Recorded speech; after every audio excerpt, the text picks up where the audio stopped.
Breast cancer in men, it's manifested very similar to that in women, albeit men do not get their yearly screening mammograms. Point is, though, it's usually picked up by a lump. A man feels a lump in his breast, just like a lot of women do also.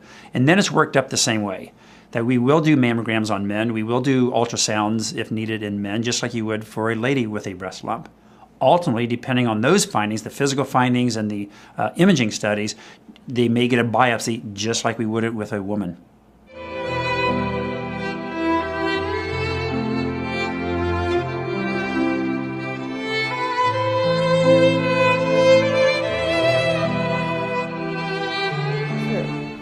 Approximately 2,000 men diagnosed with breast cancer in the United States every year. Mayo Clinic medical oncologist Dr. Catherine Ruddy says men with a family history of breast cancer or a BRCA2 gene mutation are at a higher risk for the disease, and she says it tends to occur in older men. However, men of any age can have breast cancer. Dr. Ruddy says male breast cancer often occurs near the nipple. Symptoms may include a lump, dimpling or puckering, redness, or a discharge. So nipple changes, nipple pain should be evaluated. Any change in the breast tissue needs to be assessed by a doctor. Tests and treatments for men are similar to those used for women, including the use of mammography to investigate changes in breast tissue. I think the most important thing for men to realize is that they can get breast cancer, so they should not ignore any abnormality they detect in the breast tissue.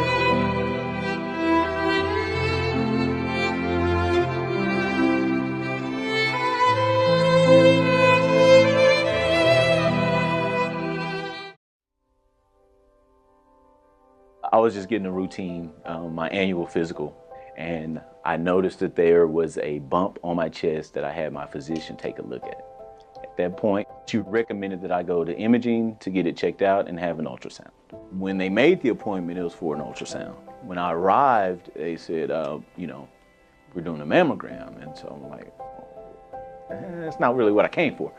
But ultimately, they did the mammogram. And then in that same day, they had to go back and do the ultrasound anyway. So I got all the full meal deal.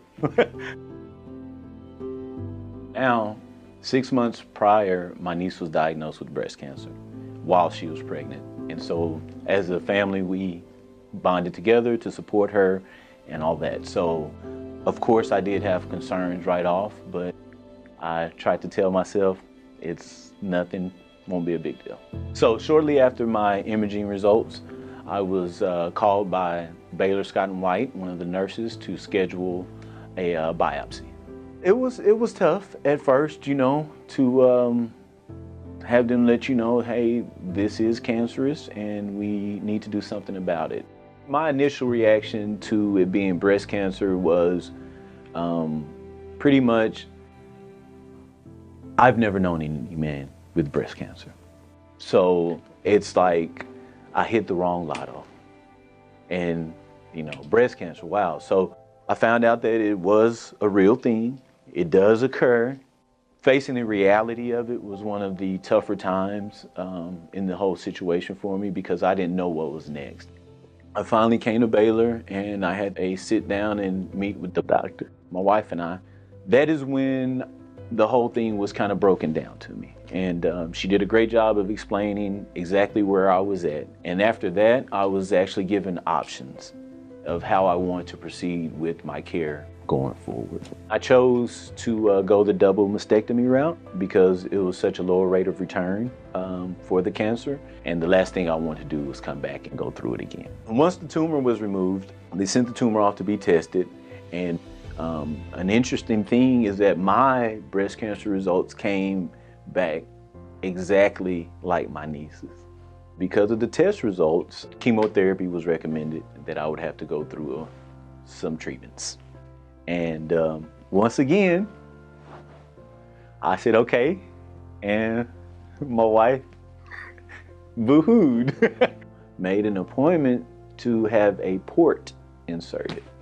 That is how they administered the chemotherapy. Final outcome for me was to be able to ring the bell. I fought really hard to get to that point. And really my inspiration for that was my niece that I spoke about earlier. She actually had a single mastectomy while pregnant. She had a healthy baby boy, and she proceeded and completed all of her treatment and was able to ring the bell. and she's doing great. She just laid the foundation for how to go through something like this, and it's made me a stronger person. Breast cancer, for me, it's had not only a negative effect in a sense, but a positive effect on my life. And I say that because you don't realize sometimes the support that you have until you need it. My support staff, or team as I call them, unreplaceable. Did everything mentally and physically that they could for me when I needed them. I have a beautiful wife, 2 beautiful kids, and a huge family that loves me and I love them. So at this point, a year later, I am 100% sure that Baylor Scott & White was the best solution for me. It was the best care that I could have chosen throughout this process. I came to the right place. I've met some great people, some people that have impacted my life, and I hope that I may have made them smile once or twice during my time here too.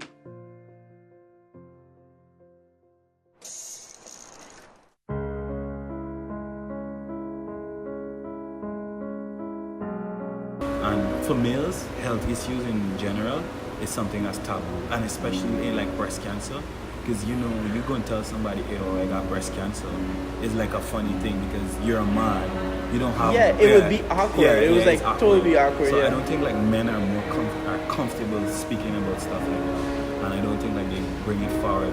But breast cancer in the world, it's been getting a lot of positive energy coming out from it, and I think that like they're on a good path. Yeah, a lot of people are supporting it due to the fact that it's targeting, it's like a regular cancer now. It's targeting both men and women, so that's like a major factor.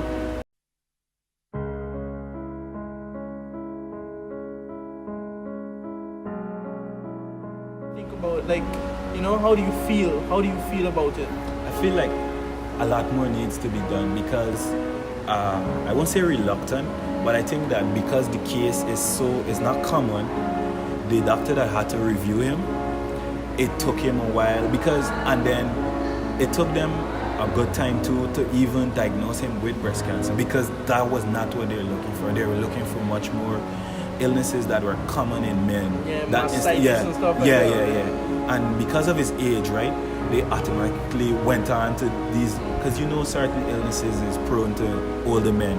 So by the time they actually got around to finding out that it was breast cancer, so I think that like we as a whole, like we need to do more about breast cancer awareness in men. So like put it out there, put the NG out there, put the note out there that men suffer from breast cancer too, and much more emphasis in the healthcare facilities, so in order to facilitate men with breast cancer, so that it's not something no longer that we're afraid to talk about, but it's something that's out there. So now the proper treatment could be given early, so it could help to slow down the rate of breast cancer. Yeah, I completely agree. Is to achieve prevention and a cure for breast cancer. I'm Anki Othabong and I believe in hope. I'm Milos Raonic and I believe in hope. I'm Laura Robson and I believe in hope. I'm Feliciano Lopez and I believe in hope. Live for today, hope for tomorrow.